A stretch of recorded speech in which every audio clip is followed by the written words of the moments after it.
हर खबर पर आपकी नजर बेताब समाचार। दोस्तों नमस्कार, आदाब, सत श्री अकाल, अस्सलाम वालेकुम। मैं हूं S.A. बेताब और आप देख रहे हैं बेताब समाचार एक्सप्रेस। और हमारे साथ मौजूद हैं सुप्रीम कोर्ट के एडवोकेट हैं अभिषेक गौड़ साहब। अभिषेक गौड़ साहब, सबसे पहले तो बेताब समाचार में आपका स्वागत है। नमस्कार सर। मैं सबसे पहले आपका थैंकफुल करना चाहता हूं कि आपने मेरे को अपॉर्चुनिटी दी 2 शब्द बोलने के लिए। और जैसे कि मैं सुप्रीम कोर्ट का जो मेंबर है 2019 में बना था, और 19 के बाद से जैसे मैं एकदम से प्रैक्टिस में आया तो मैंने देखा कि कोरोना हो गया था। कोरोना के बाद में जब मैं इलेक्शन के टाइम कोरोना में देखा कि कोर्ट लगभग 2-2.5 साल बंद रही थी। उस समय जब एडवोकेट जो था एक लगातार एक अपनी लाइवलीहुड एक आम मतलब कि आपने देखा होगा 50 से 70% एडवोकेट ऐसे हैं जिनके पास खाने के लिए भी नहीं है। खाने मतलब डेली लाइफ मतलब डेली दिनचर्या के उसके ऊपर डिपेंड रहते हैं। और उस समय गवर्नमेंट का भी कोई इतना बड़ा रोल नहीं था। तो मैंने देखा कि एक बहुत ही सिलेक्टिव कम्युनिटी थी जिन्होंने इस डायरेक्शन में स्टेप लिया। और कटका डुमा के अंदर तो मैं स्पेशली खास तौर से धन्यवाद देना चाहूँगा, थैंकफुल देना चाहूँगा तस्लीम आरिफ सर के लिए।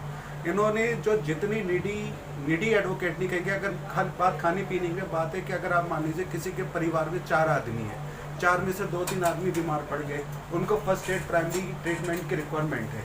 इन्होंने बल्कि उनको एक प्राइमरी ट्रीटमेंट में एक हेल्प करी, बल्कि एक बड़े भाई की तरह हमेशा खड़े रहे। ऐसे ही हमारे सुप्रीम कोर्ट में मैं तो दीपक सर के साथ आया हूँ, दीपक सर ने भी काफ़ी हेल्प करी है। तो इनके चैम्बर से जो एक एसोसिएटेड लोग हैं उनके अंदर सबसे एक अच्छी बात है कि एक उनके अंदर ह्यूमैनिटी है।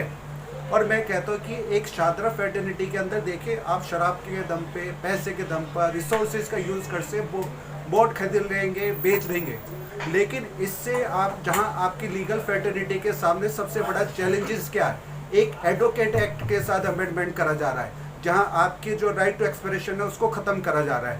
आपको बेसिक एमिनिटीज जो मेडिकल इंश्योरेंस है या फिर आपको दूसरी एडवोकेट प्रोटेक्शन एक्ट मिलना चाहिए वो नहीं मिल रहा है।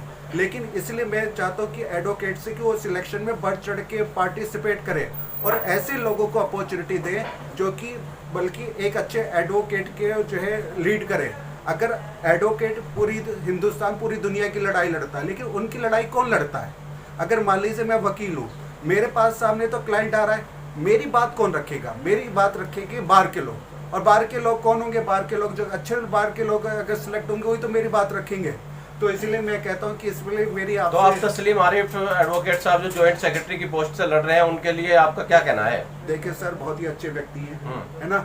अगर मैं कहूँ कि जाति धर्म अगर इन सबसे ऊपर उठ के अगर देखा जाए तो उनको सपोर्ट करना चाहिए, वोट भी करें और इलेक्ट कर सकें। Thank you sir.